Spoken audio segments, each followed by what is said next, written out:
مولاي يا مولاي مولاي يا مولاي مولاي يا مولاي. Assalamualaikum warahmatullahi wabarakatuh. Bismillahirrahmanirrahim. Alhamdulillahirabbil alamin. Wassalatu wassalamu ala asyrofil mursalin Sayyidina Maulana Muhammadin wa ala alihi washabihi ajmain. Amma ba'du. Para pemirsa pendengar channel Ilmu TV yang dirahmati Allah, pada kesempatan kali ini kita akan membahas kitab usul fikih yang berjudul Lubbul Usul. Ini di hadapan Anda Lubbul Usul, ya, kitab Lubbil Usuli Mukhtasar Jam'il Jawami'i. Kitab Lubbul Usul merupakan intisar atau ringkasan dari kitab Jam'il Jawami'. Dua kitab ini penulisnya berbeda. Kalau Lubbul Usul itu ditulis oleh Syekhul Islam Abi Yahya Zakaria bin Muhammad bin Ahmad bin Zakaria Al-Ansari. Itu kalau Lubbul Usul. Lubbul Usul ini intisari dari ilmu usul. Yang dimaksud juga di sini adalah pembahasan ilmu usul fikih. Walaupun pada prakteknya nanti ada ilmu usul din juga. Mukhtasaru Jam'il Jawami'. Jam'il Jawami' ini merupakan kitabnya Syekh Taj As-Subki. Beliau berdua merupakan salah satu ulama, atau keduanya merupakan ulama mazhab Syafi'i yang sangat terkenal, sampai Syekhul Islam disematkan pada Abi Zakaria, Abi Yahya Zakaria bin Muhammad bin Ahmad bin Zakaria Al-Ansari.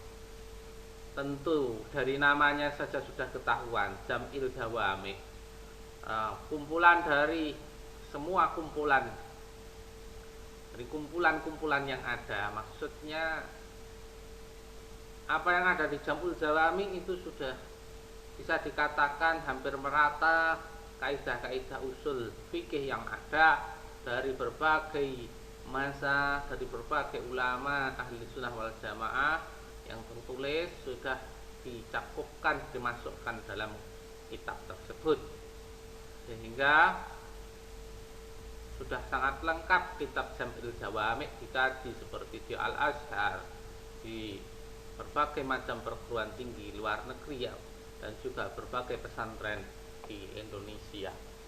Akan tetapi karena Jam'il Jawami' mempunyai ketebalan 2 juz yang tentunya bagi pemula agaklah sulit, maka Syekhul Islam Abi Yahya Zakaria meringkasnya menjadi sebuah kitab kecil yang bernama Lubbil Usul. Lubbil Usul ini walaupun kecil, bahasanya terlalu ringkas, kadang kita juga bingung. Maka beliau sendiri, karena sangat ringkasnya kitab Lubbil Usul yang seharusnya 2 juz Jam'il Jawami', diringkas hanya berapa halaman, maka beliau menulis syarahnya, memperluas lagi keterangannya menjadi kitab Ghayatul Usul. Kitab tersebut bisa didapatkan di percetakan atau toko kitab baik dalam maupun luar negeri. Walaupun demikian, yang paling masyhur dari dua karya ini, yaitu antara Lubbil Usul dan Ghayatul Usul, merupakan penjabaran dan peringkasan dari kitab Jam'il Jawami', dan penjabaran dari kitab Lubbil Usul yang paling fenomenal adalah Ghayatul Usul.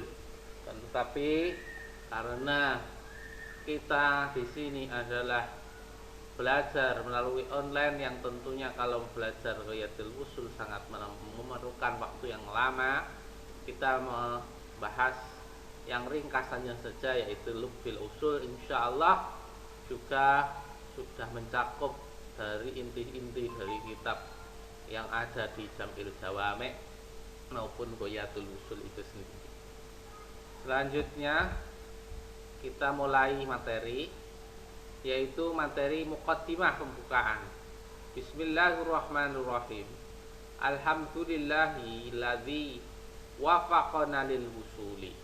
Alhamdulillah, segala puji bagi Allah, alladzi yang wafaqana, memberikan taufik pada kita lil wusuli, untuk usul, nyampai pada apa? Pada ila ma'rifatil usuli, pada mengetahui ilmu usul. Usul di sini jelas konteksnya usul fikih. Perlu diketahui kenapa penulis di awal-awal memberikan redaksi wafaqona. Wafaqona tentunya artinya adalah taufik. Karena taufik adalah persesuaian antara iradahnya Allah dan iradahnya khalq kita. Khalaqa fina qudratan. Maksudnya taufik dalam ghayatul wusul tersebut, Allah memberikan kita kemampuan, menciptakan kita sebagai orang yang mampu untuk melakukan, berarti untuk memahami ilmu usul. Karena tidak semua orang mampu untuk memahami ilmu usul fikih. Jadi ini taufik pertama kali. Taufik dalam kaidah sederhananya adalah ana urid wa anta turid wallahu yaf'alu ma yurid.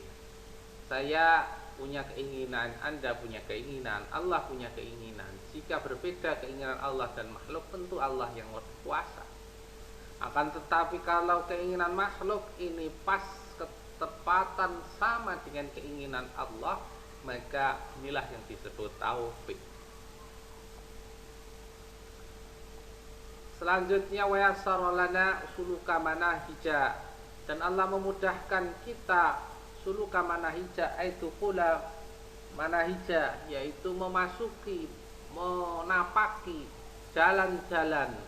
Ini merupakan jalan, cara, manhaj. Ini merupakan cara untuk memahami Al-Quran dan Al-Hadis.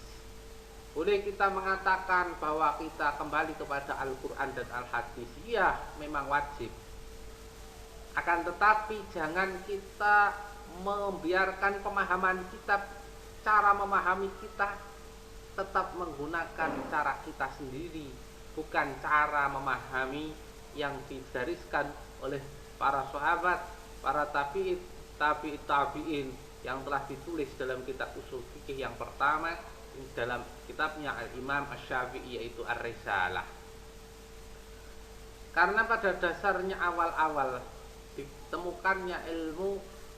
dibukukannya ilmu usul fikih, pembahasan ilmu usul fikih ini sudah ada sebelum Imam Syafi'i, pada zaman Imam Abi Hanifah sudah ada. Akan tetapi pembukuannya baru zaman beliau.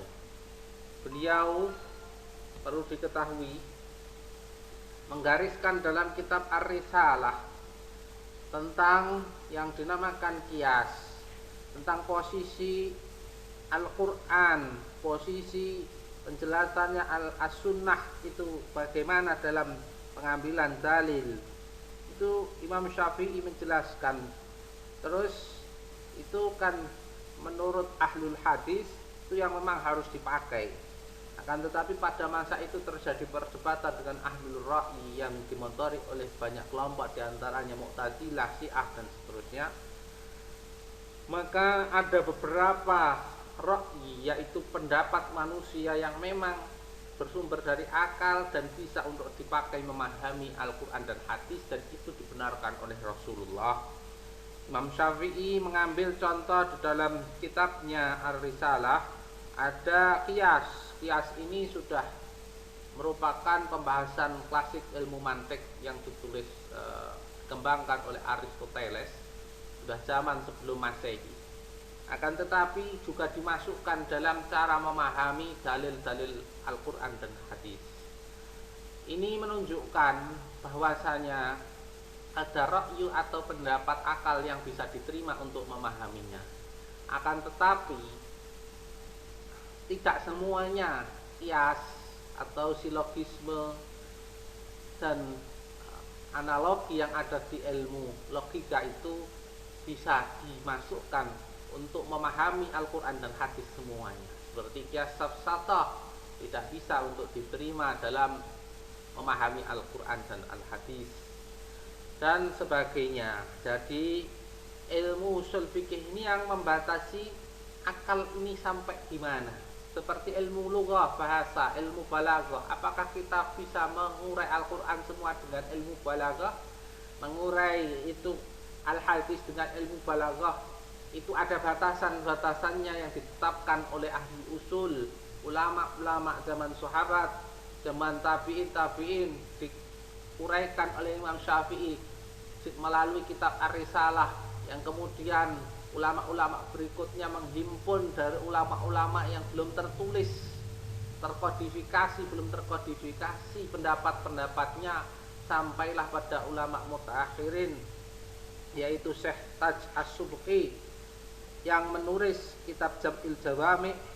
Beliau meninggal tahun 771 Hijriah, termasuk ulama mutaakhirin yang menghimpun dari berbagai pendapat ulama usul fikih yang dikategorikan masih sesuai dengan ahlul hadis. Tetapi demikian, karena ketebalan itu yang sudah saya bahas, maka muncullah pada sekitar abad ke-9 Hijriah, karena Imam Zakaria Al-Ansari ini meninggal tahun 926 Hijriah. Sekitar tahun-tahun sebelum itulah beliau menulis ringkasan dari Jam'il Jawami, yang tidak lain semua itu adalah metode, cara, manhaj yang baik. Maka tertulis dalam syarahnya Riyadul Usul adalah penjelasan dari manahij itu turukin hasanatin, jalan-jalan kebaikan. Karena tanpa memahami ilmu usul fikih ini, dia akan memahami Al-Quran dan hadis dengan caranya sendiri, bukan dengan cara yang diajarkan oleh Rasulullah. Boleh Anda kembali ke Quran hadis, tapi caranya jangan memakai cara Anda sendiri. Begitu kurang lebih yang dimaksud ditekankan dalam pembahasan ilmu usul fikih.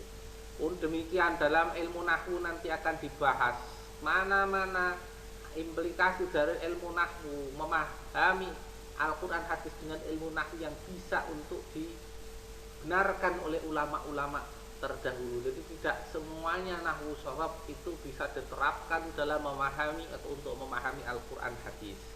Maka ini sangat tepat bagi Anda yang pernah belajar ilmu Quran hadis, terus ilmu balaghah, ilmu nahwu, sharah, mantik, dan ilmu-ilmu sebagainya, untuk kemudian diaplikasikan dalam ilmu usul fikih ini, karena intisari semuanya dari materi-materi yang ada di permulaan, khususnya di materi-materi dasar pelajaran ilmu agama ini masih perlu untuk diayak lagi dalam ilmu usul fikih, untuk kemudian dipraktekkan baru bisa di dalam Al-Quran dan Al-Hadis. Wassalatu wassalamu ala Muhammadin, dan salawat salam semoga tercurahkan pada Nabi Muhammad sallallahu alaihi wasallam. Ini sudah masyhur salawat yang dimaksud. Kalau Allah itu rahmah, kalau Allah salawat pada Nabi, kalau malaikat istighfar. Kalau maknanya manusia bersalawat pada Nabi, itu adalah tadarruk dan doa. Selanjutnya adalah salam. Salam ini maksudnya taslim, pemberian salam. Pemberian salam pada Nabi. Kemudian wa alihi,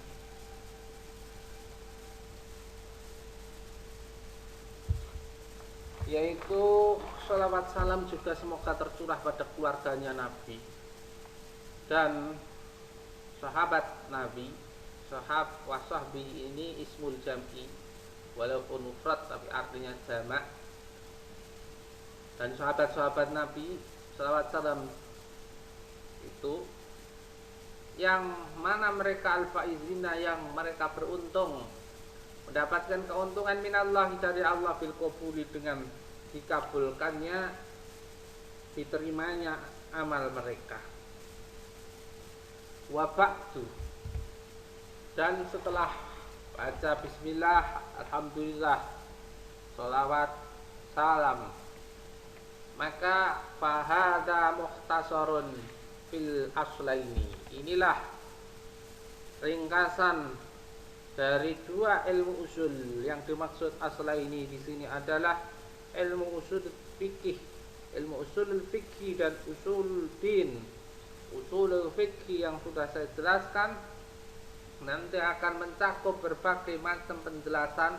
Boleh dicontohkan diantaranya yang tertulis dalam Al-Risalah, kitabnya Imam Asy-Syafi'i, yaitu diantaranya tentang An-Nasikh wal Mansukh. An-Nasikh wal Mansukh, amandemen hukum yang ada tertulis maupun tersirat dalam Al-Quran maupun Al-Hadis, itu ada sebagian seperti tentang hukum menikah mut'ah, menikah kontrak, kawin kontrak. Dulu awal-awal Islam diperbolehkan, pada akhirnya juga diamandemen, ditiadakan hukumnya. Inilah yang dinamakan dengan ilmu nasikh wal mansukh. Akan tetapi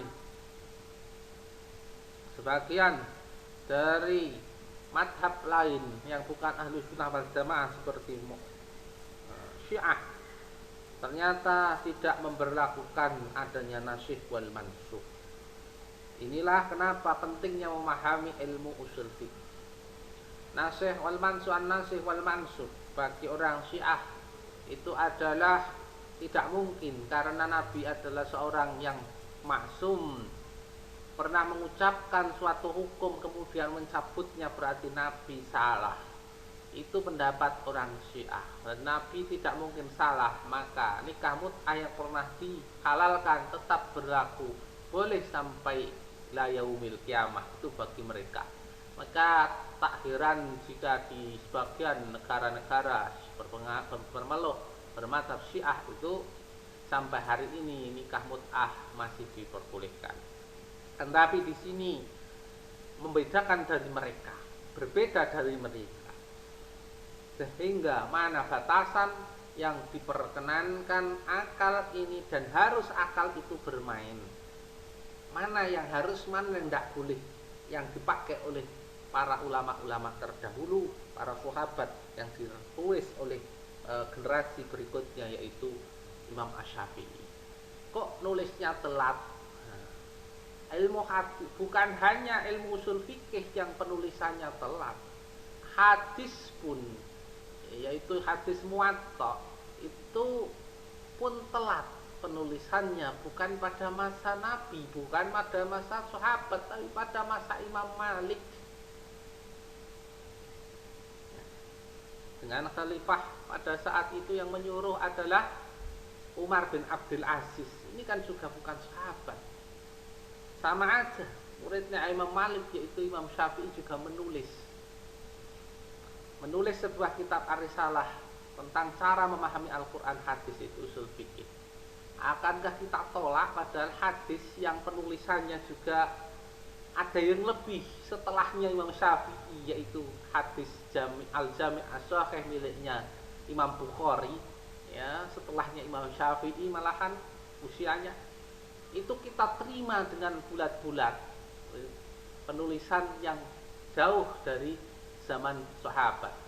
Ini usul fikih pun demikian, penulisannya bukan pada masa sahabat, bahkan lebih dulu dari penulisan kitab Al-Jami' As-Sahih miliknya Imam Bukhari, ya, penulisan yang ada di Ar-Risalah itu.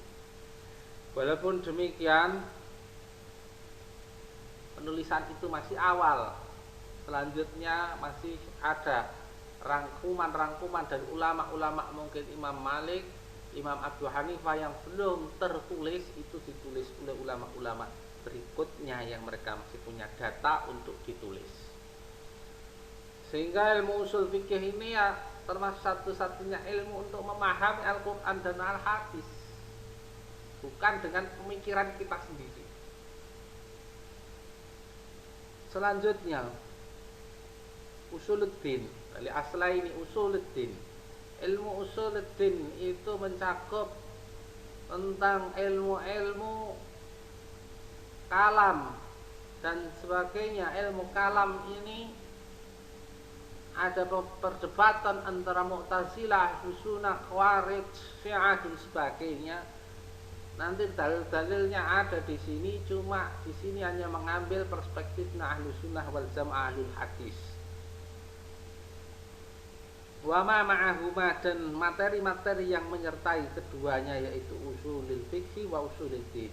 Ikhtasartu, saya meringkas fikhi di dalam kitab ini Jam' al-Jawami'i. Maksudnya kitab ini adalah kitab mukhtasar, kitab Lubil Usul ini saya meringkas dalam kitab Lubil Usul. Meringkas dari apa? Dari Jam' al-Jawami'i, dari kitab Jam' al-Jawami' lil alamati at-Taj as-Subki, miliknya orang yang sangat alim yaitu Taj as-Subki. Taj as-Subki umur 18 tahun, dalam suatu riwayat beliau sudah jadi mufti saking alimnya. Rahimahumullah. Wa abdaltu minhu, dan aku gantikan minhu dari kitab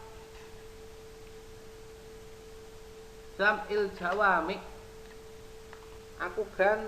Telah aku ganti dari kitab Jam'il Jawami. Apa yang diganti? Diganti dengan apa? Yaitu yang ghairal mu'tamadi, yang pendapat tidak mu'tamad, tidak kuatkan, wal wadihi, dan pendapat yang tidak jelas dalilnya. Bihima, aku gantikan dengan yang mu'tamad dan yang wadih, yang jelas dalilnya.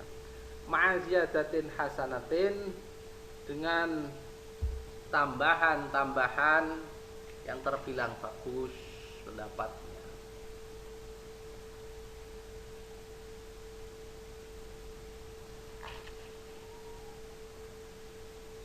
Wa nabahtu ala khilafil mu'tazilati, dan aku beri peringatan ala khilafil mu'tazilati, sebagai pembeda dengan kaum Mu'tazilah dengan ucapan indahnya, redaksi indahnya. Berarti kalau beliau menulis kata indana nanti dalam kitab ini, maknanya ini berbeda dengan Mu'tazilah. Wa ghairihim, dan selainnya Mu'tazilah, bil asokhi, dengan redaksi al-asokh, yaitu yang paling sahih, ghaliban secara umum. Karena kelompok di luar Ahli Sunnah ini banyak selain Ahli Sunnah. Wasama itu, dan saya sebut kitab ini Mukhtasar Lubbal Usuli, dengan sebutan kitab, dengan nama kitab Lubbal Usuli, yaitu intisari dari ilmu usul, karena ini ringkasan dari Jam'il Jawami'. Rajian, seraya mengharap minallahi, dari Allah, al-qabula, yaitu mendapatkan diterimanya amal. Was'aluhu, dan saya meminta kepada Allah an-naf'a, kemanfaatan, bihi, terhadap kitab ini,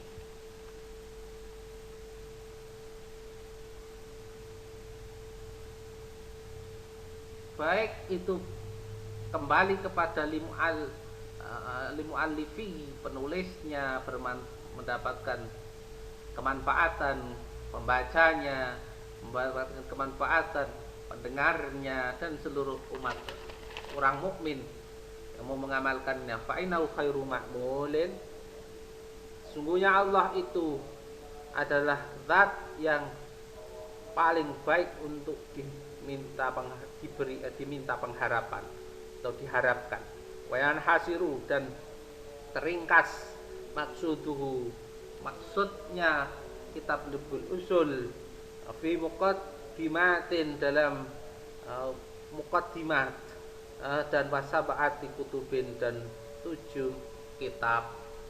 Jadi ada beberapa kitab nanti yang akan dibahas, kitab seperti kitab ahkamis shalah kalau dalam fikih, ini juga ada nanti, seperti kitab tentang Adillatul Fikhi Alkitab, yaitu Al-Quran, membahas tentang As-Sunnah. Kitab berikutnya membahas tentang Al-Ijma', Qiyas, Istidlal, dan seterusnya. Adapun Muqaddimah nanti akan membahas tentang berbagai macam, contohnya ta'riful hukmi, definisi hukum itu apa, pembagiannya, dan seterusnya. Itu muqaddimah akan dibahas sesuai skema ini, yaitu muqaddimat dan 7 macam kitab.